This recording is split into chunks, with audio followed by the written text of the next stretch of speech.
Hello friends, आज इस video में हम जानेंगे अर्थमेटिक प्रोग्रेशन या एपी के बारे में। तो बेसिकली ये सीक्वेंस एंड सीरीज का एक कॉन्सेप्ट है जिसमें एक हम सीरीज को एज्यूम करते हैं और वो सीरीज किसी पर्टिकुलर प्रॉपर्टी को फॉलो करती है। फॉर एग्जांपल, जैसे मैं यहाँ पर एक सीरीज लिखूं 1 3 5 7 9 11 और हर टर्म के बीच में एक रिलेशन है। आप ध्यान से कर देखें तो रिलेशन ये है कि अगला टर्म पिछले वाले टर्म्स में 2 ऐड करने पर आ रहा है, ये वाला भी 2 ऐड करने पर, 2 ऐड करने पर, 2 ऐड करने पर और ये 2 ऐड करने पर। इसको अगर हम जनरलाइज टर्म में लिखने की कोशिश करें तो हम ऐसा लिख सकते हैं कि अगर पहला टर्म a है और अगला टर्म अगर हम लेट से कि ये जो डिफरेंस आ रहा है इन दोनों के बीच में, इसको हम d से डिनोट करते हैं। इसको बोलते हैं कॉमन डिफरेंस। कॉमन डिफरेंस इसलिए क्योंकि किन्हीं भी दो टर्म्स के बीच में ये जो डिफरेंस है वो कॉमन वैल्यू है। इसके बीच में आप देखिए यहाँ तो सारे के सारे जो अगले टर्म्स भी होंगे उनका कॉमन डिफरेंस 2 ही होगा। तो अगर पहला टर्म हम a लेते हैं तो दूसरा टर्म जो हो जाएगा वो हो जाएगा a प्लस डी, तीसरा टर्म हो जाएगा वो a प्लस 2d, चौथा टर्म जो हो जाएगा वो a प्लस 3d, इसी तरीके से पांचवा टर्म जो हो जाएगा वो हो जाएगा a प्लस 4d। तो अगर हम nth टर्म की बात करें तो वो हो जाएगा a plus n minus 1 into D. तो यहां से हम बोल सकते हैं कि फर्स्ट टर्म जो होगा उसको हम T1 से डिनोट करते हैं, वो small a, and nth term जो होगा वो होगा small a plus n minus 1 into D. और अगर हम इन दोनों टर्म्स का सम लें, इन दोनों को अगर हम ऐड करते हैं तो T1 प्लस Tn क्या हो जाएगा, वो हो जाएगा 2a plus n minus 1 into D. अब हम एक काम करते हैं, अब हम फाइंड आउट करते हैं T2 को। T2 की वैल्यू क्या होगी, a प्लस डी, और हम Tn माइनस 1 की वैल्यू को फाइंड आउट करते हैं। इसके पहले वाला टर्म वो क्या होगा, वो हो जाएगा a plus n minus 2 into D. अब फिर से दोनों को ऐड करते हैं तो मिल जाएगा T2 plus Tn minus 1 is equal to 2a plus यहां आ जाएगा nd minus 2d plus d, तो ये फिर से बन जाएगा n माइनस 1 इंटू डी, जो कि वैल्यू किसके है, इसके बराबर है T1 प्लस Tn के। तो यहां से आप देख सकते हैं कि हमने एक प्रॉपर्टी फाइंड आउट करी कि एक तो इनके टर्म्स के बीच में एक कॉमन डिफरेंस है जो हमेशा मेंटेन रहता है, और हमने एक प्रॉपर्टी फाइंड आउट की कि पहले और लास्ट टर्म को हम अगर ऐड करें, सेकंड और सेकंड लास्ट टर्म को ऐड करें, थर्ड सिमिलरली अगर हम थर्ड और थर्ड लास्ट टर्म को ऐड करें तो उनकी जो वैल्यू आती है वो हमेशा सेम आती है। कहने का मतलब ये है कि मान लीजिए पहला टर्म है let's say a1 a2 a3 a4 a5 a6, ऐसा हमने बना रखा है। तो a1 और a6 का सम, a2 और a5 का सम, a3 एंड a4 का सम हमेशा बराबर आएगा। तो उस चीज को हमने इस प्रॉपर्टीज यहाँ पे इस कैलकुलेशन से स्टैब्लिश कर लिया है। तो ये दो इंपॉर्टेंट प्रॉपर्टीज होती हैं एपी की। इसके अलावा हमने T1 फाइंड आउट कर लिया, Tn फाइंड आउट कर लिया, इसको हम L स्मॉल l से भी डिनोट करते हैं, जिसको हम बोलते हैं last term of the arithmetic progression. अभी हमने एक जनरल सीरीज की मदद से अर्थमेटिक प्रोग्रेशन को समझा, अब हम उस जनरल सीरीज का सम फाइंड आउट करेंगे। तो हम लिख सकते हैं Sn की वैल्यू को, Sn की वैल्यू क्या हो जाएगी, a, सेकेंड टर्म हो जाएगा a plus D, third term हो जाएगा a plus 2d, fourth term हो जाएगा a प्लस 3d, और सिमिलरली अगर इसको हम ऐड करते चले जाएं, जो सेकेंड लास्ट टर्म होगा वो होगा a plus n minus 2 into D, and जो लास्ट टर्म होगा वो हो जाएगा a plus n minus 1 into D. Okay, अब हम क्या करते हैं, एक बार फिर से इस Sn को लिखते हैं रिवर्स करके। जब हम इसको रिवर्स करके लिखेंगे तो हम इस वाली वैल्यू को इसके नीचे लिखते हैं, इस a को छोड़ देते हैं, तो यहां आ जाएगा a plus n minus 1 into D, plus second वाला टर्म यहां पर आ जाएगा a plus n minus 2 into D, third वाला टर्म यहां पर आ जाएगा a plus n minus 3 into D. Similarly जब हम इसको रिवर्स करेंगे तो ये वाला जो a है वो लास्ट में आएगा, जो बच जाएगा। क्यों, क्योंकि आप देख सकते हैं हमने इसकी मैपिंग कर दी है लास्ट वाले टर्म के साथ, इसकी मैपिंग कर दी है सेकेंड लास्ट के साथ, इसकी मैपिंग कर दी है थर्ड लास्ट के साथ। तो आप देख सकते हैं ये सारे के सारे टर्म्स कंज्यूम हो गए हैं, लेकिन ये वाला जो स्मॉल ए है वो उसकी किसी के साथ मैपिंग नहीं हो पाई है, तो लास्ट वाला जो टर्म बचेगा वो स्मॉल a बचेगा, उसकी भी मैपिंग किसी के साथ नहीं हो पाएगी, क्योंकि हमने स्टार्टिंग से ही सबकी मैपिंग कर दी है, स्मॉल a बचेगा। अब इन दोनों को हम ऐड कर देते हैं। जैसे ही आप ऐड करोगे तो आ जाएगा 2SN। इस वाले स्मॉल a को इसके साथ क्लब कर देते हैं तो हो जाएगा 2 स्मॉल a प्लस।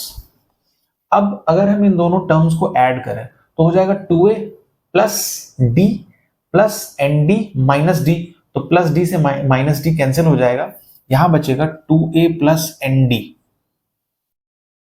सिमिलरली अगर इन दोनों टर्म्स को ऐड करें तो ये हो जाएगा 2a प्लस 2d से माइनस 2d कैंसिल हो जाएगा, बचेगा 2a plus nd and so on. ये कब तक चलेगा? पहला टर्म तो हमने हटा दिया, तो टोटल नंबर ऑफ टर्म्स कितने बचे? n-1 टर्म्स बचे, तो हम लिख सकते हैं n-1 टाइम्स, सेम वैल्यूज आएंगी n-1 टाइम्स। तो 2SN की वैल्यू हो जाएगी 2a प्लस nd। अब ये n-1 टाइम्स, तो 1 plus and so on till n-1 times. अब अगर 1 को हम n-1 टाइम्स ऐड करेंगे तो वैल्यू n-1 ही हो जाएगी, तो यहां से लिख सकते हैं 2a plus nd into n-1 which is equal to 2SN।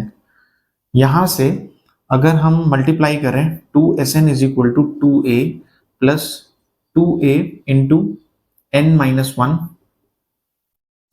Plus nd into n-1, तो यहां से वैल्यू क्या आ जाएगी? 2a का मल्टीप्लाई करेंगे तो माइनस का 2a plus 2na minus 2a plus nd into n-1, इससे ये कैंसिल हो जाएगा। यहां से हम n कॉमन ले लेते हैं तो मिल जाएगा 2a plus n-1 into d is equal to 2SN। तो यहां से हम बोल सकते हैं SN is equal to n/2 2a plus n-1 into d। ये बहुत ही इंपॉर्टेंट रिलेशन है to find out the sum of the whole arithmetic progression using number of terms available and the first term and the common difference. अब जैसा कि हम जानते हैं T1 की जो वैल्यू होती है वो होती है स्मॉल a, एंड Tn की जो वैल्यू होती है वो a plus n-1 into D होती है। दोनों को ऐड करते हैं तो T1 प्लस Tn आ जाता है, उसको हम बोलते हैं 2a plus n-1 into D. तो इस वैल्यू को हम अगर सब्स्टिट्यूट कर दें यहाँ पे तो हम लिख सकते हैं n/2, इसको स्मॉल l से भी डिनोट करते हैं, n/2 which is equal to T1 plus Tn which is equal to n/2 T1 और a plus l which is equal to SN।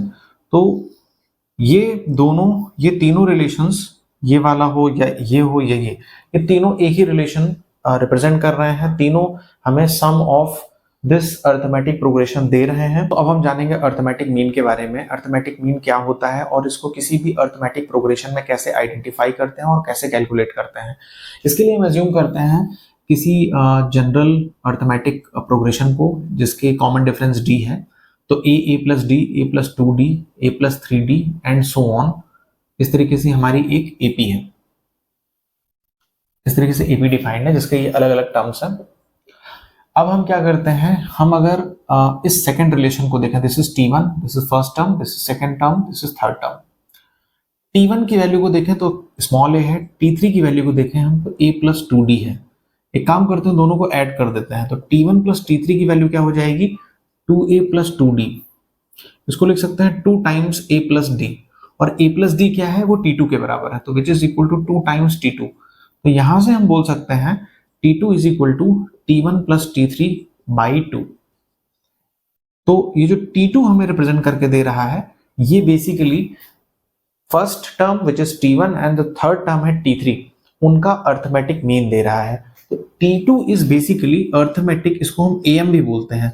तो AM of the first and third term is a plus d।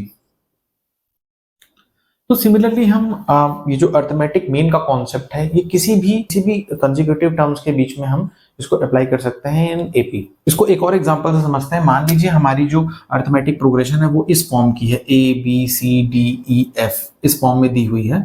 तो हम बोल सकते हैं कि 2b is equal to a plus C या b is equal to a plus C by 2। जैसा कि हम देख सकते हैं यहाँ पे b जो है वो बेसिकली t2 को रिप्रेजेंट कर रहा है, c t3 को एंड a t1 को। तो यही रिलेशन ने एस्टेब्लिश किया t1 प्लस t3 बाई 2 या a प्लस c बाई 2। तो ये रिलेशन आप याद रखिएगा। तो फ्रेंड्स अब हम सीखेंगे कैसे हम एपी को एज्यूम करते हैं। मान लीजिए हमें क्वेश्चन में दिया है कि उस एपी में इवन नंबर ऑफ टर्म्स हैं या ऑड नंबर ऑफ टर्म्स हैं, तो दोनों केसेस में हम एपी को एज्यूम कैसे करते हैं कि वो एपी किस फॉर्म का होगा। तो केस बाय केस हम डिस्कस करते हैं। मान लीजिए कि उस एपी में ऑड नंबर ऑफ टर्म्स हैं।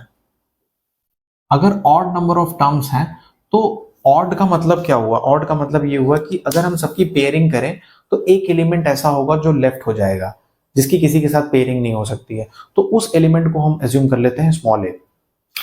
उसको हमने स्मॉल ए एज्यूम कर लिया और उसके अराउंड हम दूसरे एलिमेंट्स को फाइंड आउट करेंगे।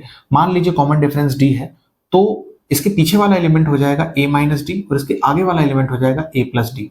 तो एक टर्म होता तो a मानते, तीन टर्म्स हैं तो a minus D a plus D मानेंगे। और मान लीजिए 5 टर्म्स हैं, मान लीजिए 3 टर्म्स हैं, पहला टर्म था तो वो हम a ही मानते। और मान लीजिए 5 टर्म्स आ जाते हैं तो हम क्या करेंगे, एक बार डी और घटा देंगे। तो a minus two D, A minus D, A plus D and A plus two D. तो ये अजम्पशन हम एज्यूम करते हैं अगर हमारी सीरीज में ऑड नंबर ऑफ टर्म्स हैं। अब हम फाइंड आउट करते हैं कि अगर इवन नंबर ऑफ टर्म्स हैं, इवन के केस में क्या होगा? इवन के केस में हमारे पास पेयरिंग अवेलेबल रहेगी। पेयरिंग कैसे रहेगी कि सारे जो टर्म्स हैं उनको हम पेयर कर सकते हैं, first and last, second and second last, third and third last, ऐसे करके सारे पेयर हो जाएंगे। बट अगर आप ऑड के टर्म्स में देखो तो जब सिंगल मिडिल एलिमेंट है वो डी से फ्री है, या हम कह सकते हैं इवन के केस में जो मिडिल वाला पेयर होगा वो भी डी से फ्री होना चाहिए। हमें ऐसा एज्यूम करना पड़ेगा। वो कब हो सकता है? मान लीजिए 2 एलिमेंट है तो हम उनको ऐसे एज्यूम करेंगे कि it should be like a minus D and a plus D. अब मान लीजिए 4 एलिमेंट है तो अगर हम इन दोनों के बीच में कॉमन डिफरेंस निकालें तो इससे अगर इसको घटाते हैं तो a plus D minus a minus D, common difference क्या हो जाएगा? डिफरेंस हो जाएगा a plus D minus a minus minus plus D which is 2d। तो कॉमन डिफरेंस इस केस में 2d आ रहा है, तो 2d को हम लेफ्ट साइड घटा देंगे, 2d को हम राइट साइड ऐड कर देंगे तो 4 टर्म्स हो जाएंगे। तो सीरीज कुछ ऐसी हो जाएगी, a minus 3d, a minus D, a plus D and a plus 3d। अब मान लीजिए 6 टर्म्स हैं तो वो हो जाएगा a minus 5d, a minus 3d, a minus D, a plus D, a plus 3d and a plus 5d। तो आपको ध्यान ये रखना है कि जब इवन नंबर ऑफ टर्म्स होंगे तो हमें जो स्टार्टिंग के 2 टर्म्स लेने हैं वो लेने होंगे a minus D and a plus D के फॉर्म में। और अगर ऑड टर्म है तो हमें उसको उसकी स्टार्टिंग एजम्पशन लेनी पड़ेगी a से और उसके अराउंड हमें अपनी सीरीज को एक्सपैंड करना पड़ेगा both left and right side. तो मान लीजिए 5 टर्म है तो इस फॉर्म का हो जाएगा, 6 टर्म है तो वो इस फॉर्म का हो जाएगा। तो ये एजम्पशन काम आती है जब हमें क्वेश्चन में कुछ दिया होता है कि आपको सीरीज में 5 टर्म्स हैं या 7 टर्म्स हैं और उस सीरीज की कुछ और प्रॉपर्टी दी होती है, तो ये एजम्पशन मदद करता है उस क्वेश्चन को सॉल्व करने में।